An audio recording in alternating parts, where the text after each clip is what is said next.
आज हम स्टडी करेंगे हेलोजन एक्सचेंज रिएक्शन के अंदर एक नेम रिएक्शन है विच इज फिंकलस्टीन रिएक्शन। ठीक है। तो फिंकलस्टीन रिएक्शन को समझने से पहले हम डिस्कस कर लेते हैं कि हेलोजन एक्सचेंज क्या होता है। ठीक है। तो फॉर एग्जांपल आपके पास एक एल्काइल हैलाइड है गाइस, आर एक्स एक एल्काइल हैलाइड है। उसका रिएक्शन आप करवा रहे हैं वाई माइनस के साथ। तो क्या होगा, ध्यान रखना एक्स और जो वाई है दोनों ही यहाँ पे क्या है, दोनों ही यहाँ पे हेलाइड्स है। ठीक है, दोनों ही यहाँ पे हेलाइड्स लिए मैंने। इतना क्लियर होता है। तो होता क्या है, ये रिएक्शन जो है बेसिकली ये एक रिवर्सिबल रिएक्शन होती है गाइस। y माइनस जो है वो क्या करता है, y माइनस जो है अटैक करके x को यहाँ से रिप्लेस कर देगा। तो जो बनेगा वो कुछ इस तरीके से बनेगा, आर वाई हो जाएगा, उधर x माइनस हो जाएगा। ठीक है। क्योंकि ये रिवर्सिबल रिएक्शन है तो ऐसा भी हो सकता है कि जो x माइनस है वो r पे अटैक करके y को रिप्लेस कर दे। राइट, दोनों डायरेक्शन में जा सकता है। तो इस रिएक्शन का, इस रिवर्सिबल रिएक्शन का डायरेक्शन क्या होगा। देखिए गाइस, अगर आप न्यूक्लियोफिलिसिटी की बात करें, न्यूक्लियोफिलिसिटी, न्यूक्लियोफिलिसिटी मतलब न्यूक्लियोफाइल, कौन स्ट्रॉन्ग न्यूक्लियोफाइल है। अगर y माइनस जो है वो x माइनस से अच्छा न्यूक्लियोफाइल है, तो y माइनस एक अच्छा न्यूक्लियोफाइल है तो स्ट्रॉन्ग न्यूक्लियोफाइल एक वीक न्यूक्लियोफाइल को आसानी से रिप्लेस कर देगा। उस केस में आप बोलेंगे कि रिएक्शन जो है उसका डायरेक्शन क्या होगा, फॉरवर्ड डायरेक्शन होगा। वहीं अगर न्यूक्लियोफिलिसिटी का ऑर्डर ऐसा है कि जो x माइनस है वो y माइनस से अच्छा न्यूक्लियोफाइल है, तो रिएक्शन क्या होगा, बैकवर्ड डायरेक्शन में होगा। ऐसा इसलिए गाइस क्योंकि एक स्ट्रॉन्ग न्यूक्लियोफाइल ही एक वीक न्यूक्लियोफाइल को रिप्लेस कर सकता है। ठीक है। तो चलिए अब एक्चुअल स्टार्ट करते हैं फिंकलस्टीन रिएक्शन को। ठीक है। तो फिंकलस्टीन रिएक्शन को स्टार्ट करते हैं अब। Finkelstein reaction. ओके। तो देखिए फिंकलस्टीन रिएक्शन के अंदर क्या होता है, आपके पास एक एल्काइल हैलाइड होगा। तो एल्काइल हैलाइड मान लीजिए मैंने यहाँ पे एक सिंपल सा एल्काइल हैलाइड लिया है। ध्यान रखना गाइस, यहाँ पे आपको क्या करना है, मैक्सिमम अप टू 2 डिग्री तक आप ले सकते हैं। 3 डिग्री एल्काइल हैलाइड आप नहीं यूज कर सकते। उसका रिएक्शन करवाया जाता है NaI सोडियम आयोडाइड के साथ in presence of acetone guys. ठीक है। मतलब रिएजेंट अगर आपको यहाँ पे पूछा जाए कि इस रिएक्शन का रिएजेंट क्या है, तो आप डायरेक्टली बोल सकते हैं it is NaI in presence of acetone. Okay. तो होता क्या है गाइस, सिंपली NaI जो है एक स्ट्रॉन्ग इलेक्ट्रोलाइट है, Na प्लस और I माइनस देता है। I माइनस क्या करता है गाइस, इस कार्बन पे टेक करके Cl को यहाँ से रिलीज कर देगा, निकाल देगा, और फाइनली जो प्रोडक्ट मिलेगा वो इस तरीके से मिल जाएगा, आपको आयोडाइड बन जाएगा, और उधर मिलेगा आपको NaCl। ठीक है। देखिए गाइस, मैं इस रिएक्शन से रिलेटेड कुछ पॉइंट आपको यहाँ पे बताना चाहूंगा। जैसे मैं यहाँ पे लिख देता हूँ इंपॉर्टेंट पॉइंट्स क्या क्या है। सबसे पहले यहाँ पे आपको पता है कि जो एसीटोन होता है, एसीटोन क्या होता है गाइस, ये होता है पोलर अप्रोटिक सॉल्वेंट होता है गाइस। पोलर अप्रोटिक सॉल्वेंट होता है। और आपको पता है कि पोलर अप्रोटिक सॉल्वेंट जो है वो SN2 को फेवर करता है। किसको, SN2 रिएक्शन को फेवर करता है। तो जो फिंकलस्टीन रिएक्शन है ये क्या रिएक्शन है, ये SN2 रिएक्शन है गाइस। ठीक है। पॉइंट नंबर 2, पॉइंट नंबर 2 क्या है गाइस, आप इस रिएक्शन में देख सकते हैं कि I माइनस जो है उसने रिप्लेस किया है Cl माइनस को। ठीक है, I माइनस ने Cl माइनस को रिप्लेस किया है, और ये रिएक्शन इरिवर्सिबल है, सिर्फ एक ही डायरेक्शन में हो रही है। तो मैं आपको यहाँ बता दूं, अगर आप न्यूक्लियोफिलिसिटी की बात करेंगे गाइस, तो न्यूक्लियोफिलिसिटी की बात करेंगे in polar aprotic solvent, PAS मतलब in polar aprotic solvent. Polar aprotic solvent में गाइस क्या होता है, पोलर अप्रोटिक सॉल्वेंट के अंदर मैं आपको बता दूं कि जो Cl माइनस होता है वो एक अच्छा न्यूक्लियोफाइल होता है I माइनस से।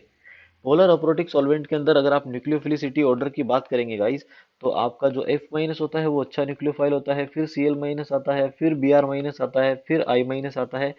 वहीं अगर आप न्यूक्लियोफिलिसिटी की बात करेंगे in polar protic solvent guys, तो ऑर्डर जो है वो उल्टा हो जाएगा। आपको I माइनस अच्छा न्यूक्लियोफाइल मिलेगा, फिर Br माइनस मिलेगा, फिर Cl minus and then F minus. ठीक है। मेरा यहाँ पे इस पॉइंट को डिस्कस करने का लॉजिक ये है कि in a polar aprotic solvent which is acetone here, Cl minus is a better nucleophile than I minus। Cl minus अगर I minus से अच्छा न्यूक्लियोफाइल है गाइस, तो Cl minus I minus को रिप्लेस करना चाहिए। बट रिएक्शन के अंदर तो I minus Cl minus को रिप्लेस कर रहा है, मतलब जैसा हम सोच रहे हैं उससे उल्टा हो रहा है। ऐसा क्यों हो रहा है, यही इस रिएक्शन का सबसे इंपॉर्टेंट पॉइंट है गाइस। ऐसा क्यों हो रहा है समझिएगा। देखिए, इस रिएक्शन के अंदर आपको पता है कि जो आप सॉल्वेंट यूज कर रहे हैं वो क्या है, एसीटोन, राइट। एसीटोन आप एक सॉल्वेंट यूज कर रहे हैं। मैं आपको बता दूं कि कुछ आयोडाइड्स होते हैं, ओनली आयोडाइड्स, स्पेशली कौन कौन से आयोडाइड्स, जैसे सोडियम आयोडाइड हो गया और पोटेशियम आयोडाइड हो गया। ये आयोडाइड्स जो है ये सॉल्युबल होते हैं गाइस, किसमें सॉल्युबल होते हैं, किसमें, एसीटोन में। सिर्फ आयोडाइड ही एसीटोन में सॉल्युबल होते हैं गाइस। बट आपने देखा कि इस रिएक्शन में जब फिंकलस्टीन रिएक्शन हुआ तो बना क्या, NaCl, राइट। NaCl जो है क्लोराइड है, ये एसीटोन में सोल्यूबल ही नहीं होगा। अगर सोल्यूबल नहीं होगा तो NaCl यहाँ पे गाइस पीपीटी बनाएगा, क्या बनाएगा, प्रेसिपिटेट बनाएगा NaCl। और यही इस रिएक्शन का जो है मेन रीजन है गाइस। इस रिएक्शन का जो ड्राइविंग फोर्स है वो है प्रेसिपिटेशन, वो है पीपीटी फॉर्मेशन, प्रेसिपिटेशन फॉर्मेशन बोल सकते हैं, ठीक है। क्लियरली समझ में आता है। और आप जानते हैं कि जो प्रेसिपिटेशन रिएक्शन होती है वो क्या होती है, वो हाईली इरिवर्सिबल होती है गाइस। क्या होती है, हाईली इरिवर्सिबल रिएक्शन। इतना क्लियर होता है।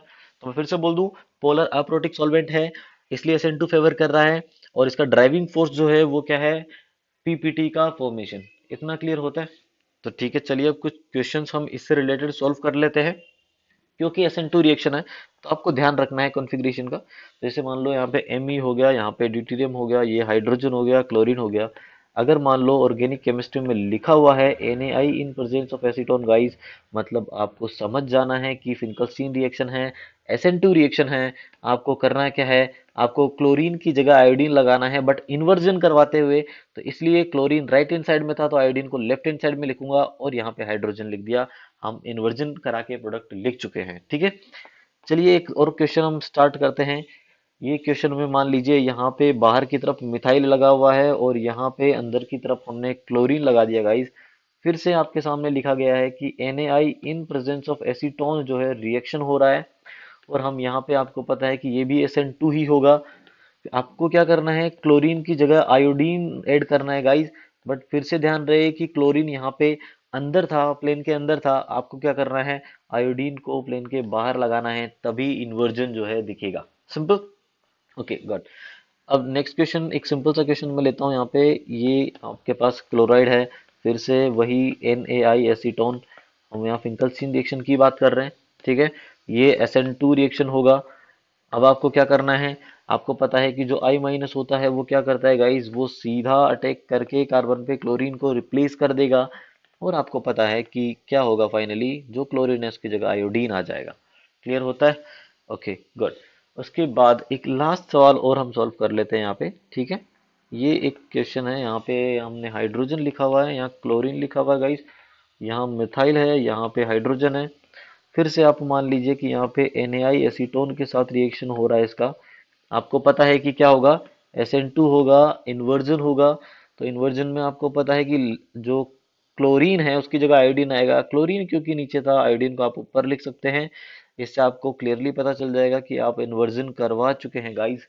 समझ में आता है। तो आई होप आपको समझ में आया होगा। इसके कुछ की पॉइंट्स मैं आपको फिर से क्लियर कर दूं।